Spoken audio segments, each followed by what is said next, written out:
Hello and welcome back to An Evening in Jackson. I'm your host, Kristi Turnbow. We're filming live this afternoon at Catfish Cabin, a true Jackson landmark. You know, An Evening in Jackson, when we started it over a year and a half ago, was your source for all the news and events about Jackson, the entertainment that's going on, plus food, fun, and fashion. And we have all of that for you tonight and more. You know, An Evening in Jackson is being brought to you by E+ Broadband. And like I said, we're filming right on the front porch at Catfish Cabin, a true Jackson landmark right here in South Jackson. And we have two very special guests this afternoon.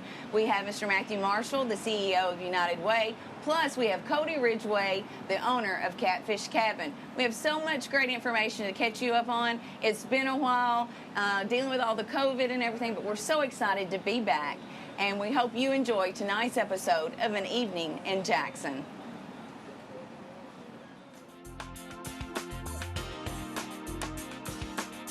If you see it, if you hear it, if you read it, Sarah of Jackson and Sarah Bartlett will beat it.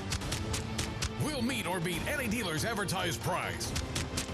You heard right. We will meet or beat any dealer's advertised price. Nobody beats a Sarah of Jackson deal. Not Memphis, not Nashville, nobody. We will not be undersold. Sarah of Jackson and Sarah Bartlett. One destination, so many choices.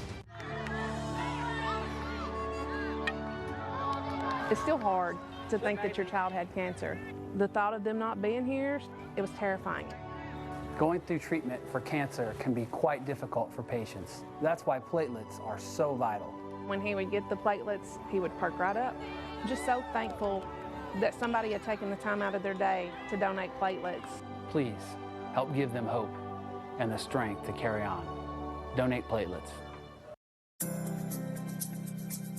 At First Bank, this is what we want for our customers and our community. We put family first. We want our community to be first. We put our schools first. We put our business community first. We put our online banking first. We put our customers first. We want you to know what we stand for and that we're a bank that puts you first. We put you first at First Bank. Visit one of our locations today. First Bank, member FDIC and equal housing lender.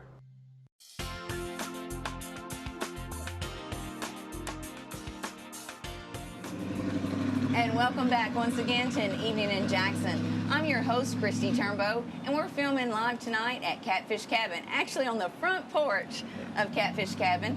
And I've got our first guest tonight, who is Mr. Matthew Marshall. He is the CEO of the United Way of West Tennessee. And Matthew, it's so great to have you here, and thank you for being here. Yeah, glad to be here, and especially, you know, the first broadcast after the pandemic, and so it's a privilege for sure. Well, thank you for saying that.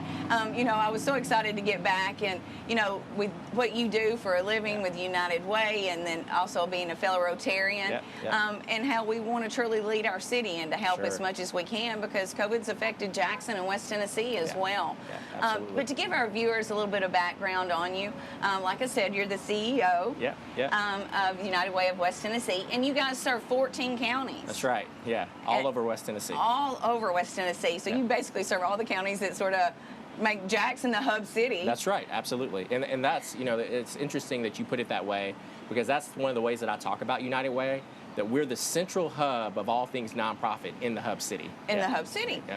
And, you know, one of the greatest things about you, because we're friends as well, absolutely.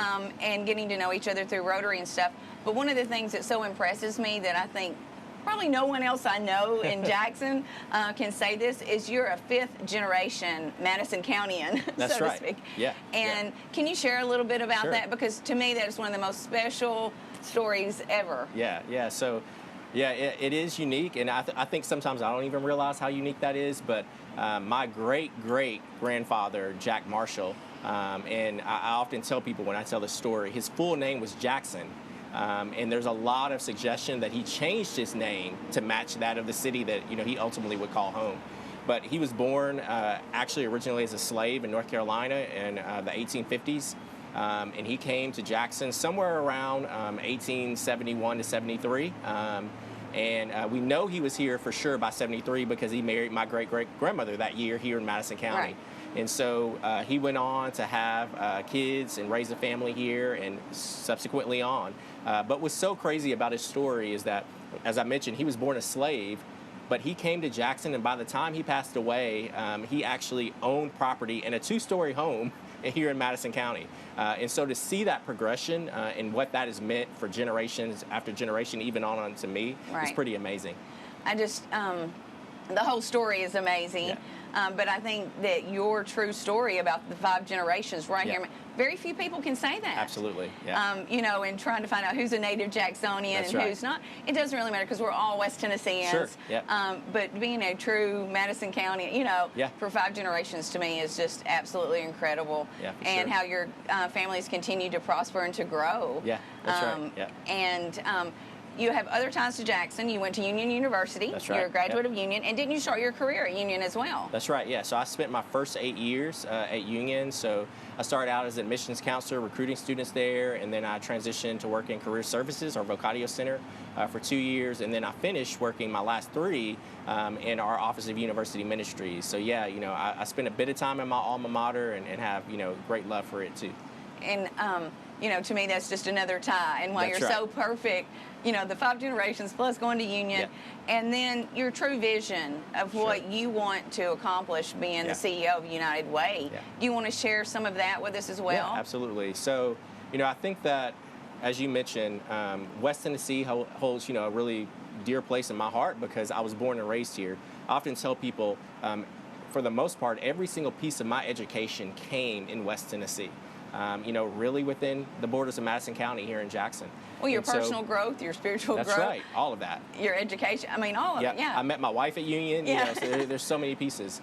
And so, you know, again, it means that West Tennessee just, again, it has a special value for me personally. You know, it's the place that I, like my parents before me and their parents, I've chosen to raise my kids here. And so, you know, at United Way, I was really delighted to come into this role and really begin to dream about how we can make this community more and more that type of place for everybody. You know, West Tennessee is such a special place, but we recognize within the nonprofit world especially that there are people that have challenges and they struggle. And so at United Way, you know, we kind of key in on some particular things, equity, education, health, and financial stability. And we want to be the type of nonprofit that brings other nonprofit agencies together to make sure that everyone in West Tennessee has access to those things they need to be able to prosper in those areas. Right. And I know just from our friendship and talking with you at Rotary and stuff, you know, there's so many, I hate to say concerns, but there are concerns living in what we now have as a COVID world, so to speak. Yeah. And what are some of the biggest needs that so many of the nonprofits have? I know you and I were speaking a little bit earlier that we're already getting some phone calls about some stuff because so many people are facing some really dire situations. And it's people like you and the organizations, you know, that are involved with United Way are going to help those people. So can you tell us about some of the biggest needs or concerns? Yeah, so, you know, we kind of immediately saw when the pandemic started, and this has been true even on up to the present. You know, so many kids, as an example, in our public school systems, they depend on those meals that they get at the public schools. You know, if they don't have access to those, they might go without, you know, breakfast or lunch. Without anything to eat. And that's what I kept telling people. There's so many of our school children in our own backyard that are going hungry. Absolutely, absolutely. And so we worked with some of our partners like RIFA and Southwest HRA and others very early on with the school system to make sure that, you know, those meals got distributed. I actually did the math today. And we distributed collectively over 160,000 meals between March and August. And so, you know, that's one area. And there's still need there. You know, our kids have just gone back. That's right. It's not going to go away. But there's also other needs, you know. So, you know, so many people were impacted through layoffs and furloughs. And that put them behind on mortgage and rent and things like that. Or, unfortunately, other people are facing eviction and homelessness for the first time. And so, you know, all of those are kind of key issues that, you know, folks like the Care Center and Dream Center and so many others, RAP, Tennessee Homeless Solutions, so many kind of step in to fill the gap, Area Relief Ministries. So, you know, there's a number of different obstacles that we have to tackle. But I keep telling people, you know, United Way was created for moments like this, you know, for moments like the pandemic. these are the moments where we have to shine and bring our community together to be able to serve folks who have need. Well, and I think that's one of the biggest things is bringing the community together. I think there's so many of our peers that don't even realize that there are kids in this county and the surrounding counties that are truly hungry, that do not have adequate food and shelter and their basic needs being met, and it's going to take all of us to step up. I mean, every single person that is connected to you and I in any way, or is watching this show tonight, or in the the next couple of weeks when it's airing, how important it is for each person to get up and reach out and say, what can I do to help? Absolutely. And if you can't donate monetarily, there's other ways you can help out, because there's so many needs. Yes. And I know just with the foods, and there's going to be so many drives going on during the holidays, but it's even like right now. That people are desperate. So many of our organizations really need help right this minute. That's right. Not just at Thanksgiving and not just at Christmas. Absolutely, because the other piece about it is that for many of the nonprofits, the pandemic has hit them particularly hard, because we've not been able to host events, live in-person events. And then that's one of the things about the show is I talk about all the upcoming events, and we haven't had any in Jackson. No. And so many of those fundraisers and so many things that those organizations rely on are gone. That's right. And because they're depending on those events for fundraising, in turn, they're not able to help as many people as they normally would have been able to, because they're not raising those funds. And so we really need in this moment to rally around all of the nonprofits, to really support them, because, again, they're doing that frontline work, to make sure that people can stay in their homes, to make sure that kids can be fed, to make sure that children aren't being abused, and all those other many myriad of issues. They're making sure that that takes place. And so, it's so important to come around them, as you mentioned a moment ago, not just at Thanksgiving or Christmas, but all year long, even right now. And I think so many people would be shocked if they knew the true numbers, how many kids actually depend on those backpacks, from Friday afternoon when they go home until they come back to school on Monday have nothing to eat. Absolutely. Except what's in that backpack. That's right. Matt, I'm so grateful and honored that you came tonight and was on this show. I wish you so many more years with United Way and whatever your future holds, because just from our conversations, I know how truly passionate you are about Jackson and West Tennessee and how we're going to make those changes. So thank you. Thank you. Greatly appreciate it. We'll be back in just a few minutes with an evening in Jackson.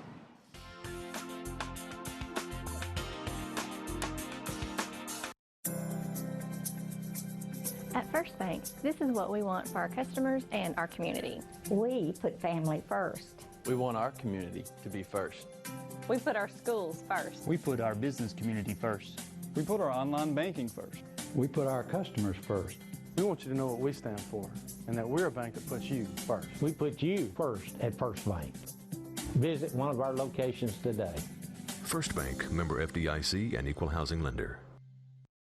We're in this together, staying updated on current situations, sharing the stories that touch our lives, joining in laughter that brings smiles to our faces, connecting online when we're miles apart. We're in this together. The E+ broadband fiber network brings the speeds and connectivity we need to stay in touch more than ever, backed up by the customer service on which you depend. Thank you for counting on us at E+ broadband. If you see it, if you hear it, if you read it, Sarah Jackson and Sarah Bartlett will beat it. We'll meet or beat any dealer's advertised price. You heard right. We will meet or beat any dealer's advertised price. Nobody beats a Sarah Jackson deal. Not Memphis, not Nashville, nobody. We will not be undersold. Sarah Jackson and Sarah Bartlett. One destination, so many choices. It's still hard to think that your child had cancer. The thought of them not being here, it was terrifying. Going through treatment for cancer can be quite difficult for patients. That's why platelets are so vital. When he would get the platelets, he would perk right up. Just so thankful that somebody had taken the time out of their day to donate platelets. Please help give them hope and the strength to carry on. Donate platelets.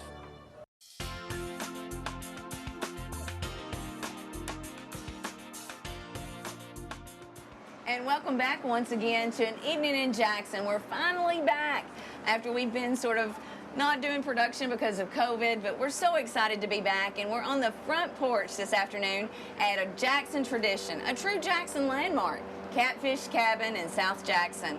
And I actually have as my second guest the owner, Cody Ridgeway. Hi, Cody. Hey, how are you? I'm so glad that you let us do it here. We're glad to have y'all. I'm so excited, and being here on the front porch, you know, just knowing how many years. I mean, you guys opened the doors in 1980. Yep. Over 40 years, a true landmark.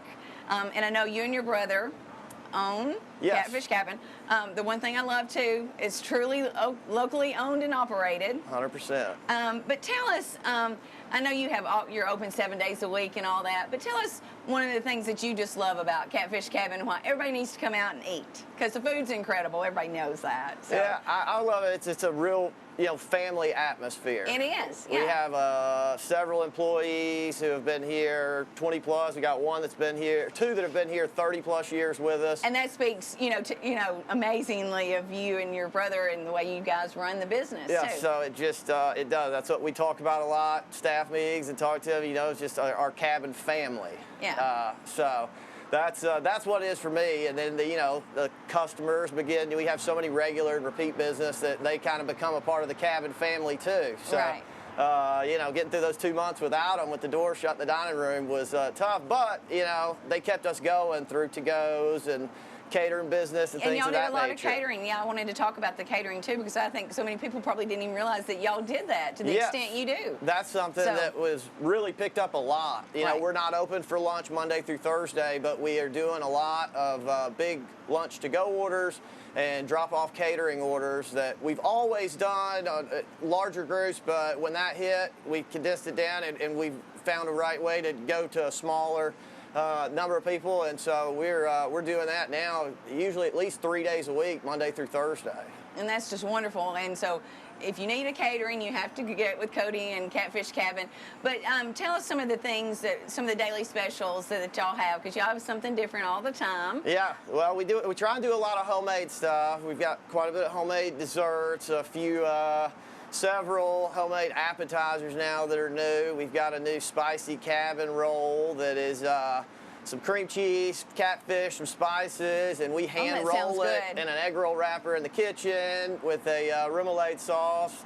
And my favorite thing, especially if you're looking to eat a little healthy, is any of our blackened items. It's brushed with olive oil, seasoned with some Cajun seasoning, seared on the grill, and then finished in our broiler. Right. And I know, like, every time I come, it's like, oh my gosh, I'm going to be so full because I'm going to eat 10 million of these hush puppies. Have y'all ever counted how many hush puppies you do in a year's time? Because they are so good. We get down to counting them by the hush puppies some, and we go through about 26 gallons a week, and there's about 225 hush puppies a gallon. Oh my goodness. Yeah. That's a lot of hush puppies. Yeah. So your dad and Carl Perkins and another gentleman opened the business, like I said, back in 1980. Yes. And then you and your brother took over in the early 2000s. My dad passed away in 2008, and I was in Charlotte doing investment banking. My brother was here managing. I moved back to help my brother out some, and we bought my dad's partner out, and been here ever since, just Ryan and I running it. Just you and your brother. And like I said, it's a true Jackson tradition. I mean, I can't remember all the number of years that we've come here for family dinners and family get-togethers, and I have a lot of family that lives in other counties, and it's like, we'll meet at Catfish Cabin, and so like I said, it's just such a special thing for so many families, and like you said, not only your employees have been here for so many years, but you have so many repeat customers that come back year after year, but y'all have another tradition in your family too, football. Just a little bit, Just a little bit. So your dad played at Alabama? Yes. And then you and your brother? No, I played at Ole Miss. Okay. Yes. Yeah. And actually, neat you brought that up. My dad's high school football field is named after him. It's Ridgeway Long Field, and they just named the stadium, and they just did an official naming ceremony this past Thursday night in Fife, Alabama, to dedicate the field and the stadium, and unveiled a big monument. My dad, Coach Benefield, and Charles Long. So. Isn't that wonderful? Yeah, it was a very, very neat, special moment. And so y'all got to go down for that? Yes, my brother, my sister, and I, and our families, and had all the kids, my dad's grandkids there, his brother. So it was a really special night.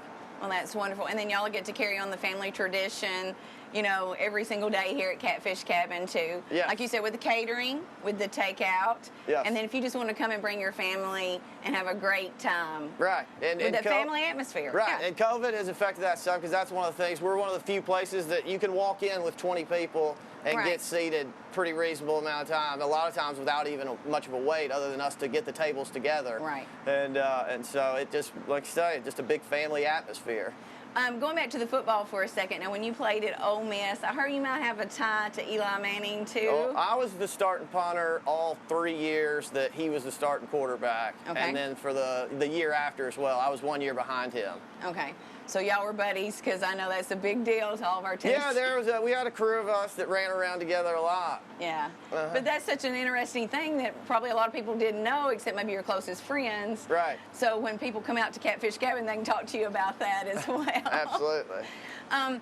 So with the COVID, you're still wanting people to come out all the time. Y'all are open 7 days a week. Yes. And like I said, on a Sunday afternoon, come out and have dinner, after church, or just any time. Absolutely. And like you said, you have the blackened catfish and other things. And what was the new thing you were calling that? The roll? Our cabin rolls. The yes. cabin rolls. That sounds great. Yeah, no, and we really do. I know, look, we're known for catfish, hush puppies, coleslaw. And, yes. And but we really do have a pretty expansive menu. We use fresh Gulf shrimp. We've got snapper. We got lobster tail, crab legs.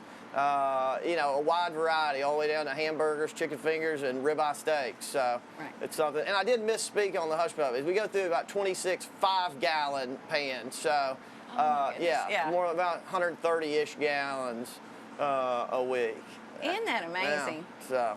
But I could probably eat that many. So tell us, you and your family, of course, live here in Jackson. Yeah. But tell us, what is one of the things that you just truly love about Jackson? I just love the hometown feel. It's big enough to have something to do, but yet it's still small enough to give you that hometown feel. I've lived in some bigger cities. I lived in Charlotte for a while. And it's just look, it's great to live in a big city. It's fun, but it's just a totally different feel. Right. When you can feel like you walk in places, you know everybody, you feel like you got somebody to call if you need them. If you need them. And I know our earlier guest, Matthew Marshall, he was like, I went to high school with Cody. Right. And that's such an interesting thing, because you guys may not have seen each other in just a minute, especially with COVID going on. Right. But your catering is open. You want guys, you want everyone to know to call you guys at any give us time. a call or go to the website, catfishcabinjackson.com, and send us an email through the contact page. And we'd love to try and work with you and get you guys taken care of. And then also, you guys are open. Can you tell us the hours that you guys are open, yes. Monday through Friday, and then on the weekends? Yeah, Monday through Thursday, we are open from 4 to 8:30 p.m. for dinner only. Okay. Like I say, we will do the catering and things that lunch during that time. And then Friday, Saturday, Sunday, we open at 11 a.m. all the way through dinner. Close at 9 on Friday and Saturday, 8:30 on Sundays. I know when I drove by this past weekend, y'all were packed. So I was tickled to see that, because I knew we were coming. Yeah.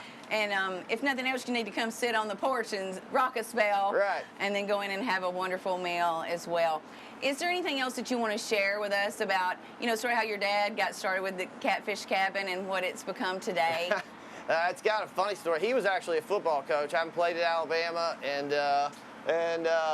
these days you would never think that, because they make so much money, but they didn't make any money back then. He had a wife, and she was pregnant, and he was actually working as a restaurant manager as his second job while he was coaching football in Birmingham, Alabama, and he was approached by Charles Ezel, who was opening this restaurant, and so it ended up being a great opportunity, and something that he really had a long-term vision for, and now here we are 40 years later, and still trying to make him proud. Right, and you and your brother, like I said, both co-own the restaurant, and the one thing I guess too that I love is that you and your brother are here all the time. Yeah, we alternate out days, but one of the two of us is usually here. You may not see us. We spend most of our time in the kitchen on the cook line, but that was just kind of the way we were raised up in the restaurant. Is if things are going right on the cook line, then things are probably going right in the restaurant. Right.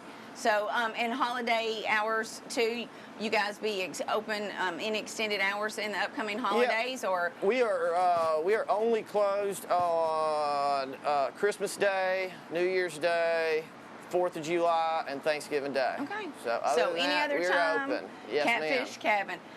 Make sure that everyone in the audience, y'all, make sure that you come on out to a true Jackson tradition and eat at Catfish Cabin. Cody and his brother Wright want you to come out and join them at a true Jackson landmark. We appreciate Cody being with us, and we'll be back in just a minute to an evening in Jackson.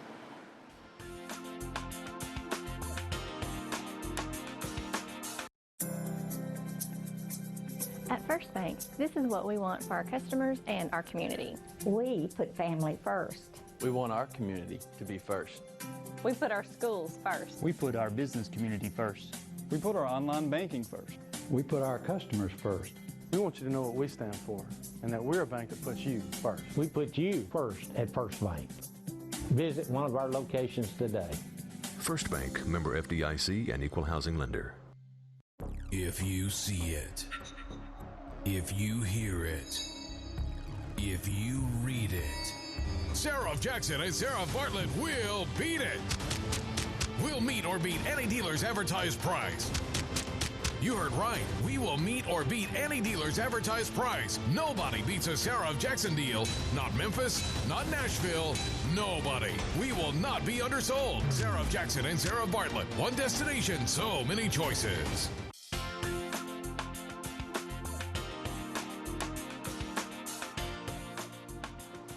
And welcome back once again to an evening in Jackson, being brought to you by E+ Broadband. We're filming live this afternoon on the front porch of Catfish Cabin, a true Jackson landmark and a family tradition right here in South Jackson. You know, we're so excited, or at least I am, for our two special guests this evening. We have Mr. Matthew Marshall, who is the CEO of United Way. Make sure you support the nonprofits in and around Jackson and West Tennessee. And then bring your family and come have dinner with Cody and his brother Rye right here at Catfish Cabin. We always talk about evening in Jackson, some upcoming events, and we actually do have some upcoming events. Right now, you can early vote. Make sure you get out and vote now through October the 29th. And then we have Go Red for Women. We're actually doing it virtual this year, and E+ TV6 is going to carry it live, and we're going to be doing that on October the 29th. On October the 30th, we have Boo Bags Drive-Thru, and that's going to be held at Pope Park. It's going to be a little bit different trick-or-treating this year, but make sure you check out, you can go to the Chamber's website and check out the Boo Bags Drive-Thru. Some food trends that are still happening for 2020, even during this COVID craziness. Pea protein. If you haven't heard about pea protein, you need to look it up and research that. Also, a big trending topic is intermittent fasting. And I know some friends that have tried it and really have enjoyed it, I guess you could say. But check out some intermittent fasting. And biltong, I don't know for sure if I'm pronouncing that right, but it's a dried, naturally air-dried, cured meat, almost like a jerky, but it is the newest, greatest thing. So check out some of those new food trends for this part of 2020. And then some fashion trends, and I actually happen to be wearing one tonight, some balloon sleeves. That is going to be on every single thing this fall. The balloon sleeves, gold. Gold is the #1 color for this fall, and that's going to be in everything you see as well, from your shirts and your dresses to your skirts, jackets, coats. Gold is your reigning color, so to speak. And then knitwear. I know that, you know, in lockdown, we've all sort of been like, oh, we're just been in loungewear and stuff. But one of the biggest trends coming out of lockdown, so to speak, is an oversized cardigan and sweater. Those are going to be huge for the rest of the fall and going into the holiday months. Guys, make sure that you and your family are staying safe. Make sure you're wearing your mask. I had a mask up here earlier. But please make sure that you wear your mask. And we're so excited, once again, to be filming live tonight at Catfish Cabin, right here on the front porch, a Jackson landmark. And once again, an evening in Jackson is being brought to you by E+ Broadband. I'm your host, Kristi Turnbow, and we look forward to seeing you soon on an evening in Jackson.